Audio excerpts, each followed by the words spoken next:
Good morning. Buenos dias.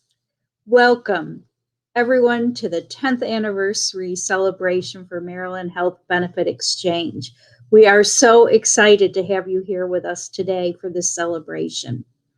I'm Michele Eberle, Executive Director of the Maryland Health Benefit Exchange. As the Executive Director, I have the distinct honor of representing the exchange.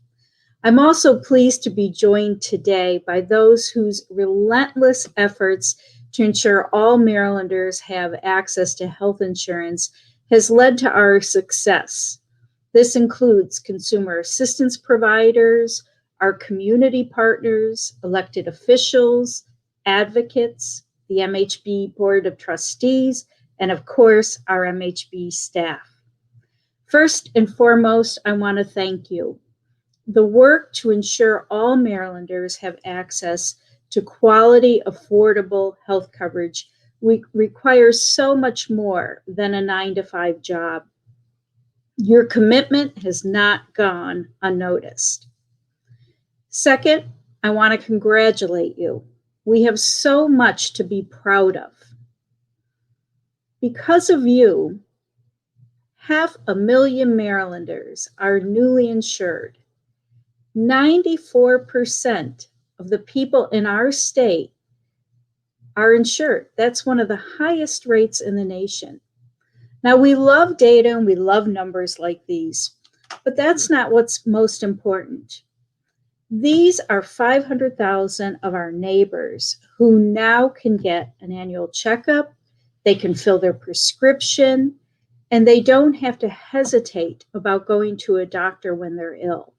These are our friends and our families who all now have that peace of mind of knowing that they can get health coverage when they need it. Few people better understood the impact of health coverage and believed in the vision of the Affordable Care Act and Maryland Health Benefit Exchange than the late Representative Elijah Cummings, who was a champion for equitable access to health coverage. I know many of us share his vision, and it's one that keeps me going every day. We have a quote here, of course, from Representative Elijah Cummings that you saw on the screen. And because this quote is so important, because it isn't always easy, especially after this year. But we have found a way through together. And you showed up for Marylanders during a global health crisis. Representative Cummings set a high bar for us, but I know there is no group of people better suited to continue to tackle this challenge than those of you that are here with us today. I'd like to share a video from one of Representative Cummings' colleagues, someone whose leadership made the Affordable Care Act possible. Congressman Sarbanes has been a stalwart supporter of Maryland Health Benefit Exchange ever since the inception of the Affordable Care Act. Hey everybody, this is Congressman Sarbanes. I really appreciate the opportunity to say thank you and congratulations to the Maryland Health Benefits Exchange and the whole team over there that's done such a fabulous job over the last 10 years to make sure that Marylanders can access affordable health care coverage. When we passed the Affordable Care Act over 10 years ago, we had this idea that it would open up opportunity for coverage across our country. And just this week, we passed the 31 million mark in terms of Americans who are covered through the Affordable Care Act. In Maryland, 1 million people have gotten coverage through the Maryland Health Connection, again, because of the good work of the team at the Maryland Health Benefits Exchange. Thank you for what you do, because showing how this works and works well in a state like Maryland, which has exhibited such tremendous leadership, helps redeem the promise of the Affordable Care Act and bring us closer to the day when every single American and every Marylander will have access to high-quality, affordable health care coverage. Thank you so much for your terrific work, and congratulations on this anniversary. We so appreciate Congressman Sarbanes. And thank you to all the elected officials and community leaders who've paved the way for the exchange. Your support, your leadership, your vision allows us to come to work every day and get Marylanders covered. We'll hear from a few more leaders later on in our program. I want to talk a little bit about one of the things that I'm especially proud of, and that is our technology and how we've leveraged that technology to increase access to Maryland Health Connection. We'll be the first to admit that we had our fair share of glitches when we launched, for those of you that can remember that. But the turnaround that we made quickly and the innovation that we continue to do today is just remarkable. We are one of a few marketplaces in the nation to provide consumers with end-to-end enrollment on multiple devices. This has resulted in nearly 500,000 downloads of Maryland's Enroll MHC mobile application. Our artificial intelligence chatbot, Flora, as we call her, answers consumers' questions and helps to reset passwords. Not only does this reduce our weekly call volume by thousands to our call center, but it has saved the exchange millions of dollars in cost that we can then repurpose elsewhere to help our consumers. Bravo to all of those who work on the technical side of MHBE. Your work is foundational to everything that we do. One person whose support has never wavered in the ups or downs of the exchange is Delegate Peña-Melnyk. She's been on the front lines to ensure the progress we have made is protected, and together we are continuing to push forward with innovative policies to reach the remaining uninsured. Congratulations to the Maryland Health Benefit Exchange on your 10th year anniversary. I was there, so I know how hard you have worked. And I recall when we had more than 746,000 people uninsured. And when we got the great news from Michele Eberle that we had reduced the number of uninsured by more than 50% actually. And then today, 94% are covered.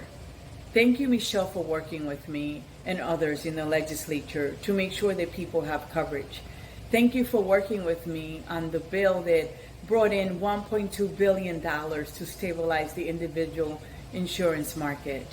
And for the last 3 years, we have been able to reduce the premiums. Thank you for your hard work, for having a heart and worrying on whether or not people have insurance, and for being creative and coming up with ideas, and for being a true partner. I am so proud to be a Marylander. I'm so proud of the work you do. Thank you. Thank you to Delegate Peña-Melnyk, and she's quite gracious in her gratitude, but as we all know, it takes all of us. It is truly a community effort to get where we've gotten today. And I too could not be prouder to be a Marylander where we have just such great support from all areas and both sides of the aisle in our legislature to really be innovative and support great healthcare as we move forward in healthcare options and coverage. And also to our local leaders whose efforts really have solidified MHBE as a national leader. And of course, it goes right down to the city level. We've got our local health departments, our departments of social services, all of our community partners. And it takes everyone to really move the needle on getting people insured. So we so appreciate and commend everyone. Now, speaking of people who raise others up, I would like to recognize the more than 800 trained and certified experts across the state that engage with us every day. We have our consumer assisters, our insurance brokers, our call center operators. They all provide enrollment support to Marylanders, whether it's over the phone, in person.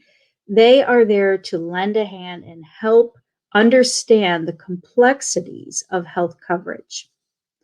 You are all the heart and soul of the exchange.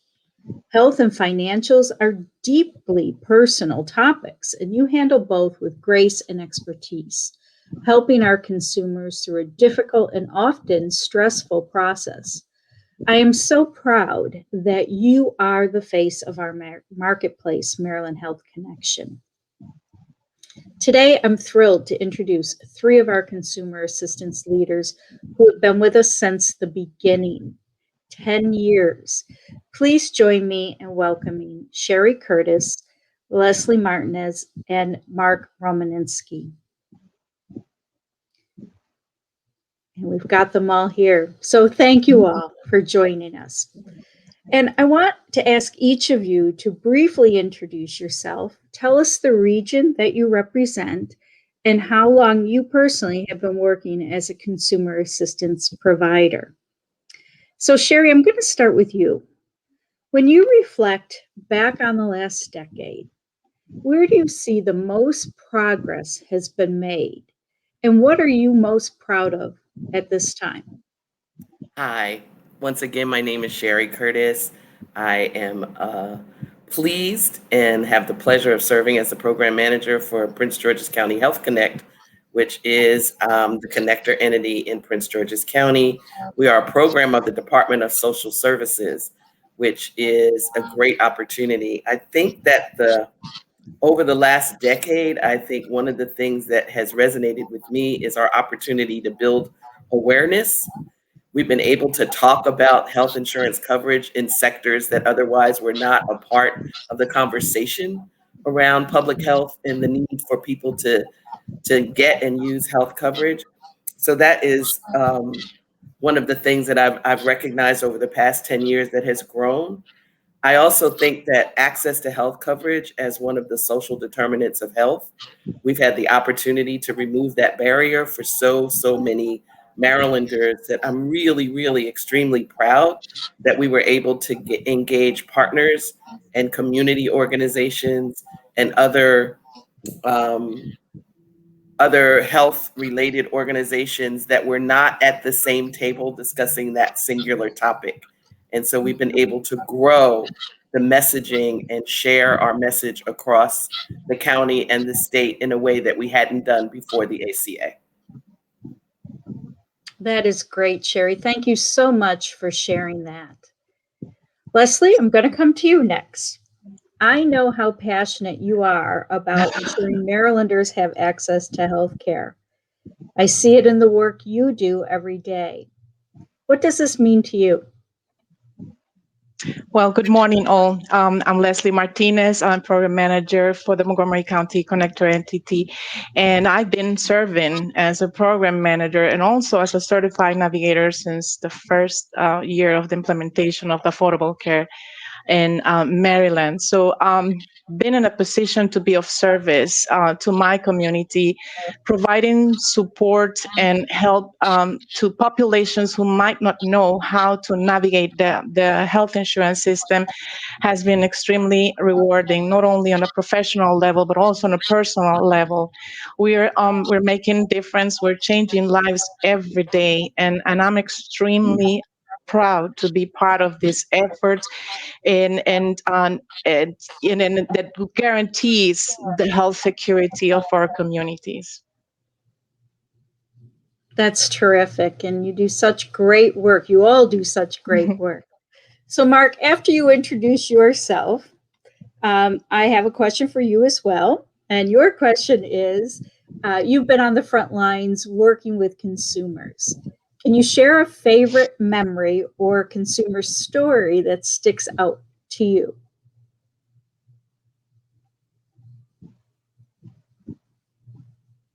And we can't hear you, Mark.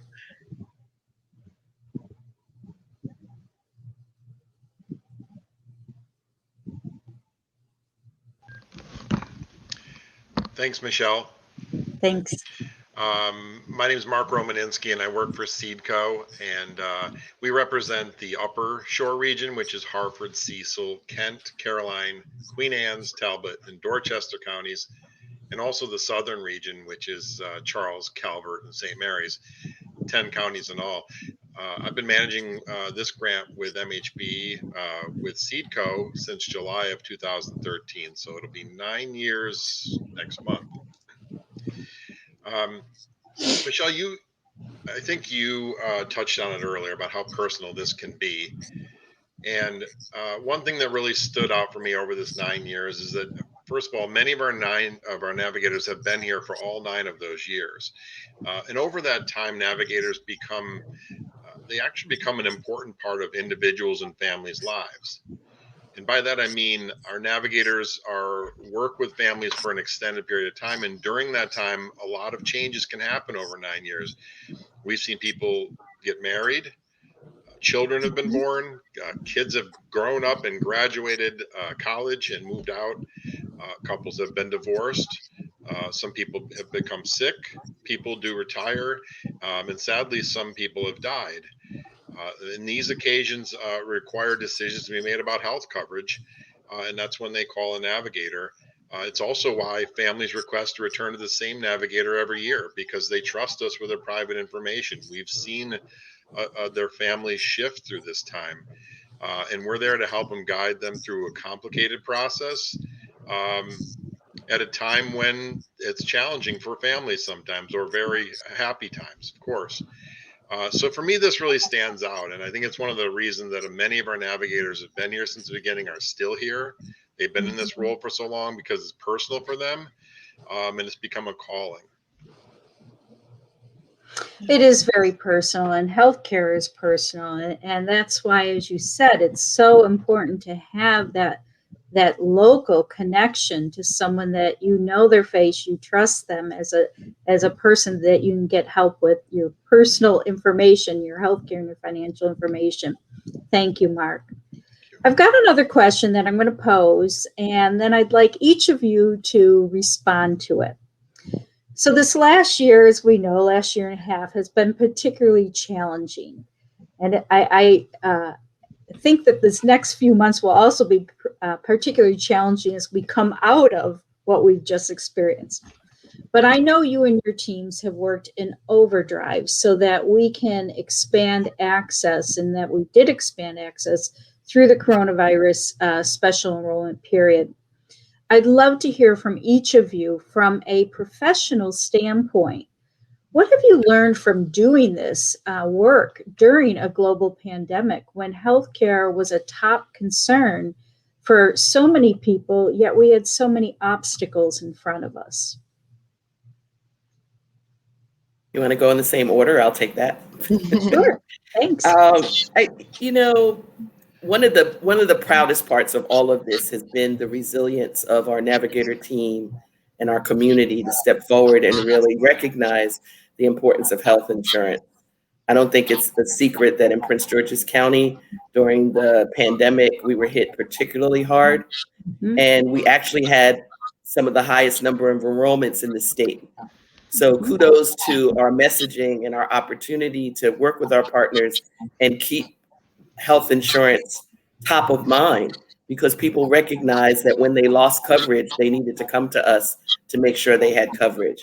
So I've recognized that through the pandemic, that level of resilience, and also the fact that the navigators who had to make a complete pivot during the pandemic to go totally remotely and did it so well without missing a beat, and had to endure and listen to some of the hardest stories that they've ever heard in their life as a navigator, and we're able to support people and be with them, albeit remotely, and really feel that they had changed the lives and helped to support families that otherwise had no one else. And the one more thing I want to add is I really think that through this period, we've been able to have a significant impact on reducing the stigma of Medicaid. The fact that we have allowed our residents to understand that it's just not free government help, but that Medicaid is an opportunity for people with lower incomes to be able to still have high quality health coverage. And that's been an amazing thing to watch during the pandemic, that people are coming into the system and understanding the importance of having coverage. And that's a very good point, Sherry. And what people don't understand when we talk about Medicaid coverage and private insurance is that we've got two carriers, actually, I think all three now, that are really carriers in both, whether it's private insurance or Medicaid insurance.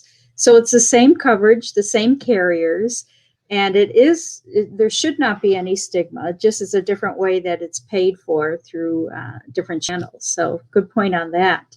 Leslie, how about you?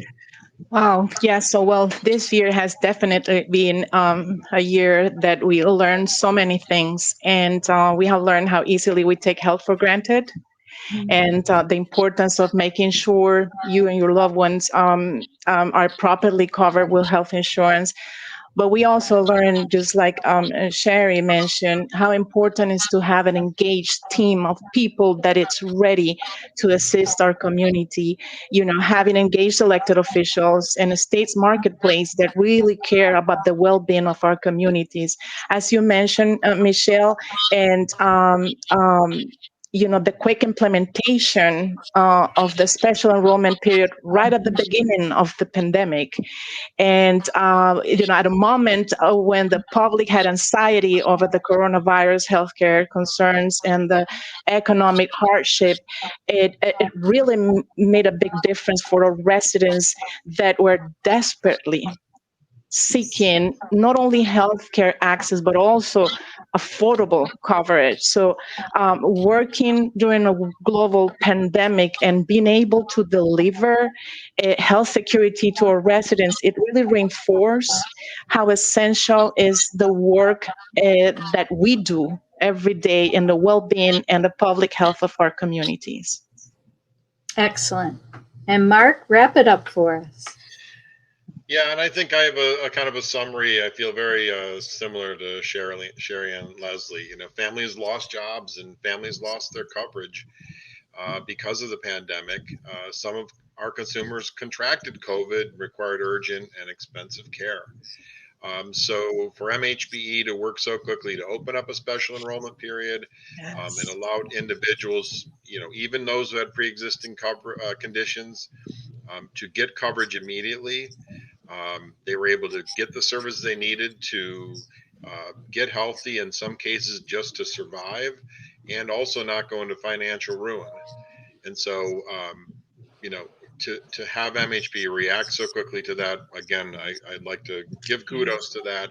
And furthermore, like as a navigator entity, we were working remotely also, and MHB worked quickly to help us, provide us with guidance so that we could be there, and we were able to offer we never had a drop in service. We were able to provide services remotely with no interruption, and we maintained that same quality of service too. And so, like Sherry and Leslie said, I think. Excellent. Well, thank you all for joining us today, and thank you for the work that you continue to do and your colleagues do every day on behalf of Maryland Health Connection. Thank you. And thank you. Thank you. So speaking on behalf of the exchange, and I think the consumer assistance providers as well, we would not be able to do the work we do without the support of our community partners. Together, we've made great strides in reaching some of the communities with the highest rates of uninsured Marylanders. Over the last 10 years, the uninsured rate for Black Marylanders has fallen from 11% to 6%. The uninsured rate for Hispanic Marylanders has fallen from 30% to 20%. And the uninsured rate for young adults has fallen from 21% to 12%. We are proud of this progress, but there is still much more work to be done. I'd like to now introduce or invite Andrew Suggs, founder of Live Chair, to join me. Hi, Andrew. Good to see you again. Likewise. Andrew, thank you so much for joining me for today, and most importantly, for your partnership. To start, can you please introduce yourself and Live Chair? Yeah, so Andrew Suggs, CEO and co-founder of Live Care Health, which was founded after my dad struggled with health conditions, who unfortunately passed away last year from congestive heart failure at the young age of 56. And so what Live Care Health does is we build networks of clinical and non-clinical resources like barbershops, hair salons, and churches to address ethnic minorities' health disparities by accessing, engaging, and influencing hard-to-reach populations to take a wide variety of coordinated health-oriented actions, such as ensuring they're connected to health insurance and also a primary care provider. It is such an innovative and terrific program. And our missions align so closely in ensuring Marylanders have the information that they need to make informed decisions about their health and then be able to access the care that they need. What does access to health insurance mean to your community? And what do you hear when speaking to African American men and others in the barbershops? That's a great question, Michelle. So without health insurance, it's really hard to access the right care at the right time, at the right setting. And to be honest, without health insurance, many people use the ED for primary care, which isn't advantageous for taxpayers, health plans, and the systems that actually provide that care. So when our community has access to insurance, this gives us I like to say, a ticket to the healthcare dance. And when we utilize it appropriately, we can start to close the chasm and see some of these health disparities between ethnic minorities and general populations be reduced. And some of the things that we hear in the barbershop is really a lack of awareness and understanding of how to access insurance, or saying things like, I don't think I can afford insurance. However, because of the exchange and some of the laws that have been passed, people can access either free or low cost insurance and still get very good quality healthcare. That's so true. And that's the biggest challenge, is getting people to be aware of what is available. This last year, as I've said already, has been really tough. And we know that Black and Brown communities have been disproportionately affected in terms of both financial well-being and health. Do you think the last year has changed how people view their health? And if so, how? Yeah, that's a good question as well. I think months prior to COVID, when we launched our company in a local Baltimore barbershop, we saw a trend where our in-shop blood pressure screenings was creating awareness of a devastating condition like hypertension, which unfortunately, as we all know, became top of mind with the COVID, as people with chronic diseases with chronic diseases like hypertension experience or more risk for developing COVID. And so when you layer on top of a few prominent members in the Black community passing away, and the heightened sense of family members literally going to the hospital and not returning, it definitely made people more aware that they need to take back their health care and do something about it before they end up in the same state. And fortunately, for the shops that partner with us, we're able to serve those clients and those patients to better care because of our engagement model. That's excellent. Andrew, in an ideal world, what does the future look like in terms of access to care? And what can we do together to get there? Yeah, I think more integration to make the process a little bit smoother, because when we identify those who need insurance, for example, we have that captivated audience. And so the quicker we can facilitate that process from 0 to 1, getting people without insurance insured, then we can ensure that no one is left behind. And when their hand is raised and their request is made to join the system, we're doing everything possible to have those on onboarded. Well, thank you. And thank you for your ongoing partnership. The work you're doing is just so vital for our communities. We are deeply grateful for all our community partners and advocacy organizations who've been with us every step of the way, and to our new partners that we're joining with, who've helped share critical information during COVID-19 crisis. Our partners are the glue that connects us and ensure that we reach Marylanders with the information and resources that they need to live their healthiest lives. And Andrew, we look forward to continue partnering with you. Thank you. Thanks for having me. Mm-hmm. And last, but certainly not least, I'm honored to share remarks from Governor Hogan. Much of our success can be contributed to the statewide collective effort to getting Marylanders enrolled. Without the governor's support, especially over the last year, many fewer Marylanders would have had access to health insurance. Let's hear from Governor Hogan.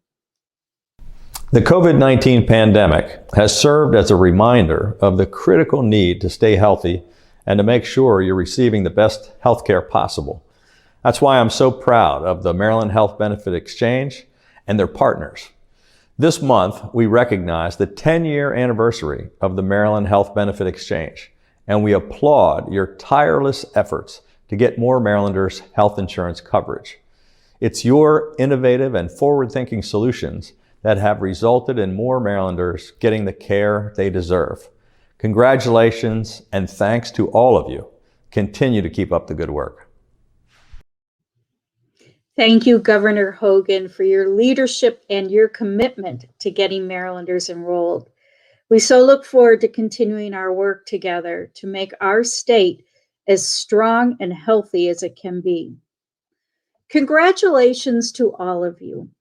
Your dedication to our mission has a direct impact on the health and well-being of our state. As we pause to celebrate everything we have accomplished over the last 10 years, we have so much to look forward to as well. There are more opportunities right now for financial help than ever before, both from the American Rescue Plan and state-supported efforts like a new premium subsidy for young adults. As we celebrate a 94% insured rate in the state of Maryland, we remain committed to getting the other 6% of Marylanders health insurance. Thank you all very much, and as Governor Hogan said, let's keep up the good work. Thank you.